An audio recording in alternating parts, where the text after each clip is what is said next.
Hi friends, welcome to Cherry Food Court. இன்னைக்கு நம்ம சேனல்ல வந்து கிருஷ்ண ஜெயந்திக்காக வந்துட்டு ரெசிபிஸ் பண்ண ஆரம்பிக்க போறோங்க. இன்னைக்கு என்ன பண்ண போறோம் அப்படின்னா இனிப்பு சீடை. அதாவது சீடைனாவே வந்து சில பேர் பயப்படுவாங்க வெடிக்கும்னு சொல்லிட்டு. ஆனா இல்லைங்க, இன்னைக்கு பண்ற நம்ம சீடை வந்துட்டு பார்த்தீங்கன்னா வெடிக்கவே வெடிக்காது. ஸோ நீங்கள் தைரியமாக பண்ண ஆரம்பிக்கலாங்க. வாங்க கிச்சனுக்கு போகலாம். ஃபஸ்ட்டு அடுப்பில் ஒரு பாத்திரத்தில் நம்ம வெல்லம் ஆட் பண்ணிவிட்டு தண்ணி கொஞ்சமாக சேர்த்து அதை வந்து அந்த கரைச்சிக்கலாம். நம்ம இங்கே பாருங்கள், 1/4 கப் அளவு தான் தண்ணி ஊற்றணும், 1/2 கப் அளவு வெல்லத்துக்கு. இது ஜஸ்ட்டு வந்து அந்த டஸ்ட் இல்லாமல் இருக்கிறதுக்கு நம்ம கரைச்சி வடிகட்டணுங்க. இதுக்கு வந்து பாகெல்லாம் எதுவுமே தேவையில்லை, அந்த வெல்லத்தை கரைச்சா மட்டும் போதுங்க. அடுப்பை ஸ்லோலியே வச்சுக்கோங்க.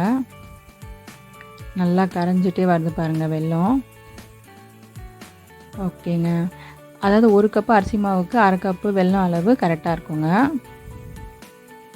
இப்போ வந்து அந்த வெல்லம் கரைஞ்சிடுச்சு. நம்ம வந்து ஒரு பேனில் வந்து அதை வடிகட்டி எடுத்துக்கலாம். அடுப்பு வந்து நீங்கள் ஸ்லோலியே வச்சு பண்ணுங்கள்.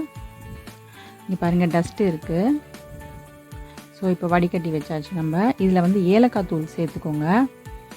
அதுக்கப்புறமா வெள்ளை எள்ளு ஆட் பண்ணிக்கோங்க. ஒரு 1 டீஸ்பூன் அளவுக்கு ஆட் பண்ணுங்கள். இதை வந்து நல்லா கலந்து விட்டுக்கோங்க. ரொம்ப திக்காலாம் ஆகணும்ட்டு இல்லைங்க, ஒரு கொதி வந்தால் போதும். நம்ம வந்து அரிசி மாவு ஆட் பண்ணிக்கலாம். ஓகே, இப்போ வந்து கொதி வருது பாருங்கள். இந்த இடத்துல வந்து நம்ம அரிசி மாவு வந்து கொஞ்சம் கொஞ்சமாக சேர்த்து நல்லா கலந்து விடணும். இது வந்து கடையில் வாங்கின அரிசி மாவு தாங்க. நீங்கள் வீட்டில் ரெடி பண்ணி வச்சுருந்தா கூட அதை கூட யூஸ் பண்ணிக்கலாங்க. ஸோ நல்லா கலந்து விட்டுடணும். அந்த வெல்லம் அந்த தண்ணி வந்துட்டு பாருங்கள், நல்லா மாவு வந்து அப்சர்வ் பண்ணிடுது. ஓகே, எல்லா மாவையும் நல்லா கலந்து விட்டுருங்க. சீடை செய்யணுன்னாவே எல்லாருமே பயப்படுவாங்க. பட் ஆனால் வந்துட்டு ரொம்ப ஈஸியாக செஞ்சிடலாங்க, பயப்படவே வேண்டாம். இங்கே பாருங்கள், நல்லா இந்த மாதிரி நீங்கள் வந்து அந்த வெள்ளை தண்ணியில் நல்லா கலந்து விட்டுடணும். ஓகே, இப்போ நல்லா கலந்து விட்டாச்சு.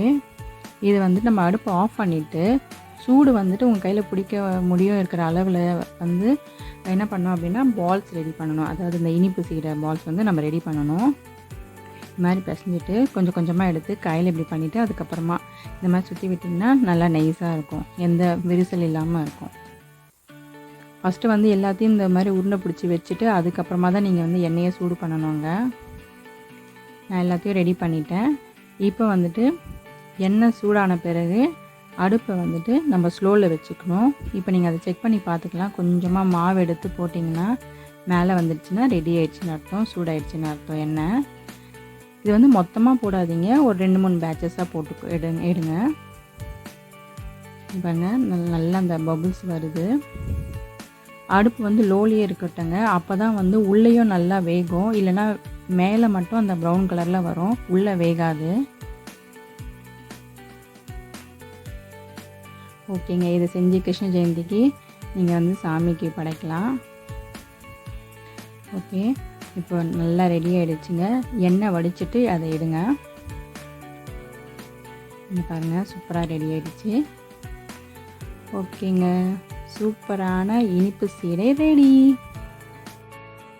என்ன ஃப்ரெண்ட்ஸ், இந்த இனிப்பு சீடையை பார்த்து என்ஜாய் பண்ணீங்களா? மறக்காமல் இதை உங்கள் வீட்டில் செஞ்சு பாருங்கள். அது மட்டும் இல்லைங்க, இந்த சேனலை வந்து சப்ஸ்கிரைப் பண்ணுங்கள், லைக் பண்ணுங்கள், ஷேர் பண்ணுங்கள். நன்றி.